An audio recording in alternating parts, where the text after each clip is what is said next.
Robert Redford's case, but that, you know, our actors, but that's their profession. They don't, like, demean themselves. Kind of like Charlie Sheen. Like Charlie Sheen, indeed. No. Hey, Julie, do we have any more questions over here? Or do we want to open it up to with microphone here or something? Or? All right. Does anybody have any questions that they'd like to personally ask? Their hands. Where's the microphone? Is it? It's right over there, Julie. Here's the first one. Or there's our first one. That'll be our second one. Maybe our third one.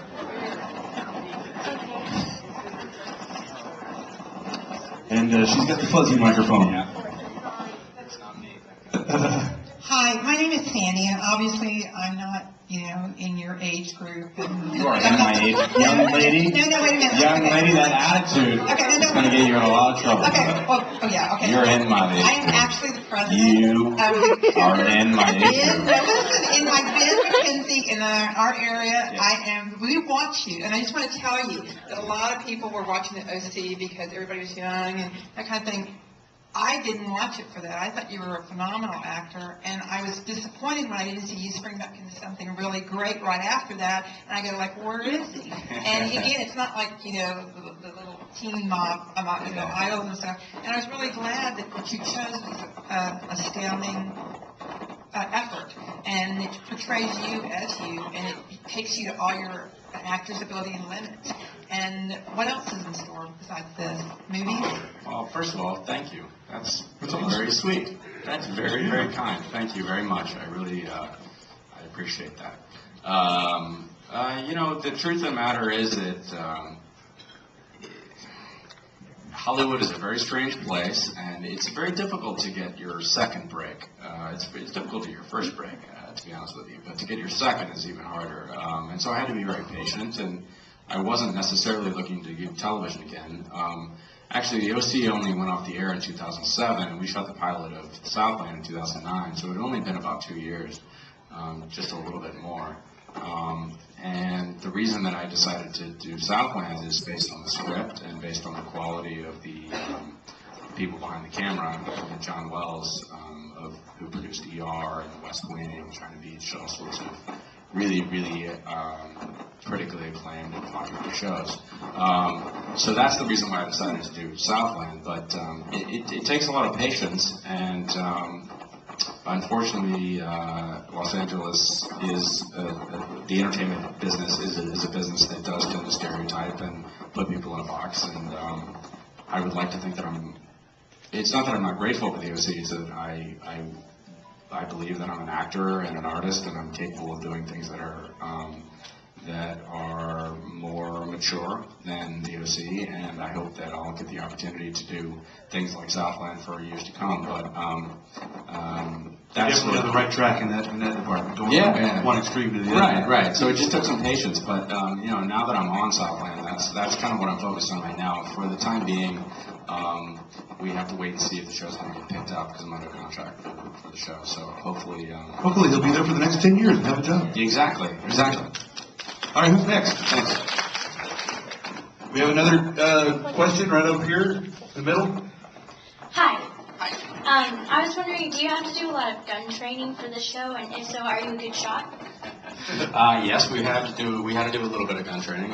Shoot a Glock and 9mm, which is the standard issue for a patrol officer. You can upgrade once you've passed your P2 training. You can sort of upgrade to another weapon, but that's the weapon that I would fire. It's very user-friendly. It's like, user-friendly. It's not that complicated, actually. I didn't grow up with handguns. In Austin, I would shoot shotguns for deer hunting and stuff like that.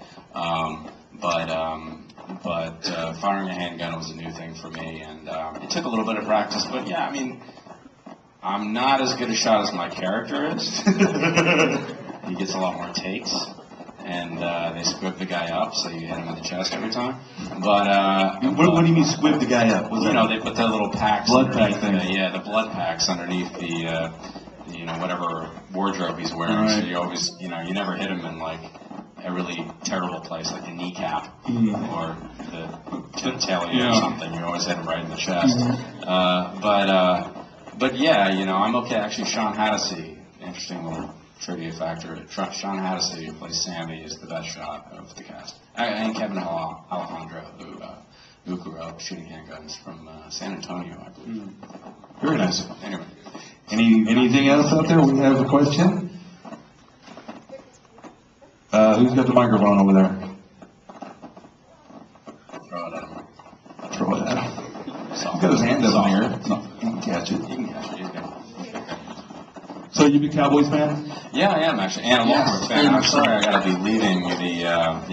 I'm sorry I'm leaving the screening, but I got to. You got to go to the Longhorns? Pasadena. That's right. Yeah. Go hang out with Bevo. Yeah. All right. What's our next question? Go for it. Yeah. It's kind of a two-part question. First off, are you familiar with The Wire?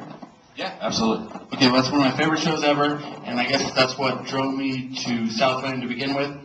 And I just want to know what you think about that and how it compares to the show that you're on now. Well, The Wire is the best, probably the best or one of the best shows that's ever involved the police in the history of television, in my opinion. I think it's absolutely phenomenal. So I'm flattered that you make that comparison. The Wire, it didn't have to focus exclusively on the cops. It was actually sort of like a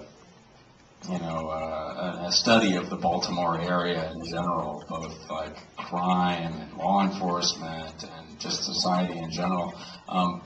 We're unfortunately, given the fact that Southland is on non-pay TV, on cable or was on network TV, we're not gonna be able to do that broad a show because it needs to be a little bit more focused storytelling wise. It's not gonna be able to quite frankly, take as much time as The Wire did. But, look, I'm incredibly flattered by any comparisons we have to The Wire. I think it's kind of like the holy grail of cop shows. And I think that the good news is that if TNT, if we do well, and if everybody watches on Tuesday, please tell everyone to watch. Please, seriously, really, I'm not kidding.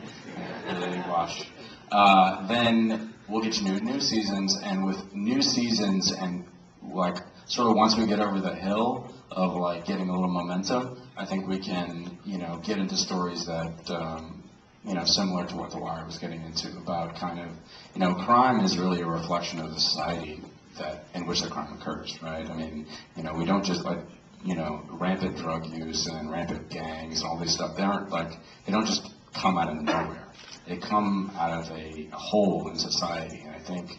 Los Angeles, this is getting a little bit academic. No, in the 21st century, Los Angeles in the 21st century is the quintessential, in my opinion, the quintessential American city for the 21st century because it's so vast and it's so diverse and it's so multi-ethnic and multiracial and socioeconomically diverse. It is the perfect city to kind of create this dystopia of what we live in America. It's the richest zip codes in the world are 10 miles away from third world poverty. People that, and now that I've, been on the rally lines with cops, I've seen them firsthand, they're projects. They're, people who are living day to day off of government housing and, whatever they can scrape together, and every day they could die. And I think to set a law enforcement show in that world is a great environment to sort of just see what happens. I hope that we can get into a little bit more of the, how does the community interact with law enforcement? How do they both, want the neighborhood to improve and yet look skeptically at the people that they feel sometimes are oppressing them or stereotyping them. I think, we'll get into that actually in the episode you're going to see.